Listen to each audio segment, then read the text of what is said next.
നേരിട്ട് ലൈവായിട്ട് മുഖാമുഖത്തിൽ അസീസ് സഖാഫി നിങ്ങളെ കള്ള ശൈഖിനെ സംബന്ധിച്ചും അതിൻ്റെ പ്രചാരകനെ സംബന്ധിച്ചും എണ്ണി എണ്ണി പറഞ്ഞ സംഗതിയുണ്ട്. ആ പറഞ്ഞത് ഇല്ല എന്ന് പറയാൻ നിങ്ങൾക്ക് ധൈര്യമുണ്ടോ? അല്ലെങ്കിൽ ആ പറഞ്ഞത് തെറ്റല്ല എന്ന് ഓരോന്നെടുത്ത് പറയും. ഓരോന്ന് ആദ്യം ഒന്ന് പറയാം, അതിന് മറുപടി ഓരോന്നെടുത്ത് പറയും. സംശയ നിവാരണല്ലേ? നല്ല റെഡിയാണ്. ഇപ്പൊ കാര്യങ്ങൾ തീരുമാനത്തിലേക്ക് വരുന്നുണ്ട്. എല്ലാവരും കാര്യങ്ങൾ ശ്രദ്ധിക്കണം. ഞാൻ ഇതിൽ ഇടപെടണ്ടാച്ചിട്ടാണ്. ഈ ഈശ്വര കൊല്ല ഒലക്കെടുക്കലില്ലല്ലോ ഉള്ളത് സത്യം. ഞാൻ നേരത്തെ പറഞ്ഞത് അത് എന്താണ് ഞാൻ പറയുമ്പോൾ നിങ്ങൾ മൈക്ക് എടുക്കരുത്. സോറി, ഞാൻ മൈക്ക് പറയുമ്പോൾ മൈക്ക് എടുക്കരുത്. അത് കഴിഞ്ഞിട്ട് മൈക്ക് അല്ലെ എന്താ അറിയോ, കണ്ടാൽ കൂടി ബഹളം വെക്കുമ്പോൾ നേരത്തെ പറഞ്ഞ മാതിരി നിങ്ങൾ കാട്ടിമാരി ആവും, പിന്നെയും വീണ്ടും ആവർത്തിക്കും. അപ്പോൾ അത് വേണ്ട. ഞാൻ പറയുന്നത് ഇപ്പൊ ഇയാള് ഇങ്ങനെ പറയുമ്പോൾ നിങ്ങളെല്ലാവരും പാടെ 4-5 ആളുകൾ 5-6 എത്രയെന്നാവും കുറേ കിതാബും രേഖയൊക്കെ ഇങ്ങനെ പൊന്തിക്കുന്നുണ്ട്. ഞങ്ങളെയൊക്കെ ഉണ്ട് കണ്ട്. എന്നാൽ നമുക്ക് അതാണ് തീരുമാനമാക്കിയല്ലേ. നിങ്ങൾക്ക് എന്താ അഭിപ്രായം? ഓരോന്ന് പറയുക തീരുമാനിക്കാൻ പോവാണ്. ഇതപ്പം തീരുമാനിക്കും. അതിലൊന്ന് പറഞ്ഞോളി. ഏതങ്ങൾ പറഞ്ഞാൽ അത് ഇയാൾ കൊടുക്കി തൊപ്പിട്ട ആൾക്കാണ് പിന്നെ കുറച്ച് ദഗത്ത് കൂടുതൽ. അയാൾ പറയട്ടെ. നിങ്ങൾ അല്ലല്ല ബാക്കിലുള്ളവർക്കല്ല, ഒരു മിനിറ്റ് എന്താ പറയേണ്ടത് അറിയോ?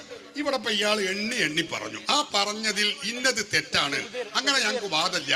അല്ലെങ്കിൽ നിങ്ങൾ ആ പറഞ്ഞത് ഖുർആനെതിരാണ്, ശരീഅത്തിനെതിരാണ്, പൊന്മള ഉസ്താദ് എഴുതിയ ഷാഫി മദ്ഹബിനെതിരാണ്, മറ്റ് ഗ്രന്ഥങ്ങൾക്ക് എതിരാണെന്നാണ് നിങ്ങൾ പറയേണ്ടത്. പറഞ്ഞോളി. ഓരോന്ന് പറയാം. നമുക്ക് അടുത്തേക്ക് കിടക്കാം. ഇൻഷാ അല്ലാഹ്. വരട്ടെ. അള്ളാഹുവിന്റെ തദ്ബീർ അള്ളാഹുവിന്റെ ഔലിയാക്കന്മാർക്ക് കൈമാറി തുത്തിൽ മുൽക്ക മൻ തശാ എന്ന് പറഞ്ഞുകൊടുത്ത് ആ തദ്ബീർ അങ്ങനെ ദാത്തിയായ തദ്ബീറാണ് കൈമാറുന്നത് എന്നിവിടെ തെറ്റിദ്ധരിപ്പിക്കുന്നുണ്ട്. ഞങ്ങൾ ഒരിക്കലും ദാത്തിയായ തദ്ബീർ നെല്ലിക്കുട്ടി പറഞ്ഞു തദ്ബീറു ദാത്തിയോ ശറഹുൽ മഖാസിദ് എന്ന് എടുത്തിട്ട് പേരോട് അബ്ദുറഹ്മാൻ സഖാഫി പറഞ്ഞത് തദ്ബീർ എന്നുള്ളത് മിൻ ഖവാസി, അള്ളാഹുവിൻ്റെ ഖവാസ് ഹുസൂസിൽപ്പെട്ടതാണ്. ആ ഖാസായ തദ്ബീർ ഔലിയാക്കൾക്ക് കൊടുക്കുന്നുണ്ട് എന്ന് ഞങ്ങൾ വാദിച്ചിട്ടുണ്ട് എന്ന് പച്ച കളവോട് പറഞ്ഞിട്ടുണ്ട്. രണ്ടാമത്തെ കാര്യം ഒന്നാമത് ഇത് തന്നെ അങ്ങനെ അത് നമുക്ക് നടക്കൂല. ഇപ്പൊ കാര്യം തീരുമാനിക്കാൻ പോവാണ്. ഇപ്പൊ ഒന്നാമത്തെ കാര്യമാണ് ഇവിടെ വിഷയം. അത് ഇവിടെ തീരുമാനിക്കാൻ പോവാണ്. ഇത് മടക്കനമ്മ ചവിട്ടാൻ നമ്മൾ അനുവദിക്കൂല. ഇവിടെ ചവിട്ടുമ്പോൾ അവിടെ പൊന്ത്, അവിടെ ചവിട്ടുമ്പോൾ അവിടെ പൊന്ത്. ഇല്ല, ഒന്നാണ് തീരുമാനിച്ചിട്ട് അടുത്തേക്ക് ഇറക്കും. നിങ്ങളെ തെതിബീറും നിങ്ങളെ സ്വപ്ന ലോകത്തേക്ക് പാർസലാക്കാൻ പോവാണ്. ഇൻഷാ അല്ലാഹ് നിങ്ങൾ കണ്ടോളി. അപ്പൊ ഒന്നാമത്തേത് നമ്മളെ തെതിബീർ പറയട്ടെ, മറുപടി പറയും, എന്നിട്ട് അടുത്ത്. അപ്പോ നൗഷാദ് മൗലവി പറഞ്ഞതൊക്കെ ഇവിടെ നിഷേധിക്കാൻ പോകട്ടോ. അയാൾ 10 കൊല്ലം പറഞ്ഞത് അതൊക്കെ ഇവിടെ നിഷേധിക്കാൻ പോവാണ്. അല്ലാഹു തആലയുടെ അധികാരം അത് എന്താണോ ആ അധികാരമാണ് മഹാന്മാർക്ക് കൊടുത്തിട്ടുള്ളത് എന്നാണ് നൗഷാദ് മൗലവി പറഞ്ഞത്. അങ്ങനെ കൊടുത്തിട്ട് അത് ഉണ്ടോന്നില്ല എന്ന് പറഞ്ഞത്. അതെ അതേ മുസ്തഖിൽ പിന്നെ കൊടുക്കുന്ന ഓരോ മുസ്തഖിൽ പറയട്ടെ.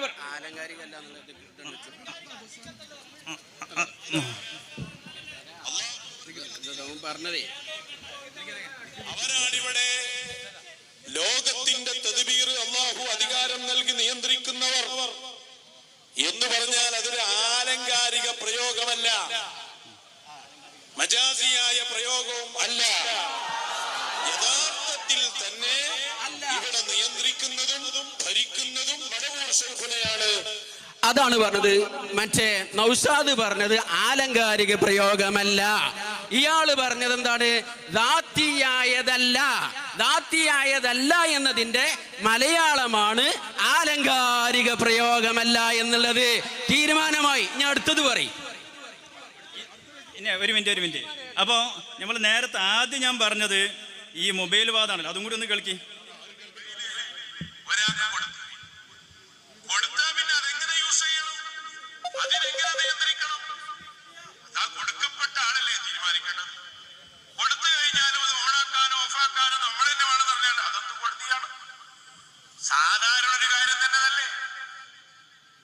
അതെ. അപ്പോൾ ഒരു മൊബൈൽ ഫോൺ കൊടുക്കും പോലെയാണ്. അപ്പോൾ ഒരു മൊബൈൽ ഫോൺ എനിക്കിപ്പോൾ ഈ മൗലവി തന്നു, ഈ നിൽക്കുന്ന ഈ ഫാദിൽ തന്നു, എനിക്ക് മൊബൈൽ ഫോൺ തന്നു. ആ മൊബൈൽ ഫോൺ തന്നാൽ പിന്നെ ഞാനല്ലേ വിളിക്കുന്നത്? അയാൾ അറിയോ? അയാൾ അറിയുക പോലുമില്ല. എന്നതുപോലെ മഹാന്മാർക്ക് അള്ളാഹു ഒരു കഴിവ് കൊടുത്താൽ ആ കഴിവ് പറയട്ടെ, ഇതൊരു നിങ്ങൾ ഇരിക്കട്ടെ, അവർ കഴിവ് കൊടുത്താൽ ആ കഴിവ് കൊടുക്കുന്നത് പിന്നെ ആർക്ക് തന്നെയാണ്? മഹാന്മാർക്ക് തന്നെയാണ്. മാത്രമല്ല ആ കഴിവെല്ലാം നേരത്തെ അഡ്വാൻസ് ആയി കൊടുക്കും എന്ന അർത്ഥത്തിലാണ് മൊബൈൽ ഫോൺ പറയുന്നത്. എന്നിട്ട് അയാൾ ഒരു വാക്കും കൂടി പറയുന്നുണ്ട്. മൊബൈൽ ഫോൺ കൊടുത്തിട്ട് കൊടുത്തവൻ തന്നെയാണ് പിന്നെയും അത് നിയന്ത്രിക്കുന്നതെങ്കിൽ പിന്നെ അത് കൊടുക്കലാകുമോ? അപ്പൊ അള്ളാഹു താല കൊടുത്തിട്ട് അള്ളാഹു താല തന്നെയാണ് പിന്നെ നിയന്ത്രിക്കുന്നത് എന്ന് വന്നാൽ പിന്നെ അത് കൊടുക്കലാകുമോ? അപ്പൊ അള്ളാഹു താലാക്ക് കഴിവില്ലാത്ത അള്ളാഹുവിലെ അജ്സ് അർപ്പിക്കുന്ന ഒരു വാദമാണ് ഇയാൾ പറഞ്ഞിട്ടുള്ളത്. അങ്ങനത്തെ ഒരു വാദം ഇസ്ലാമിലില്ല. അങ്ങനെ അജ്സ് സങ്കല്പിക്കുന്ന ഒരു അല്ല ഞങ്ങൾക്കില്ല. അള്ളാഹു എപ്പോഴും ഖാദിറായ റബ്ബാണ് ഞങ്ങൾക്കുള്ളത്.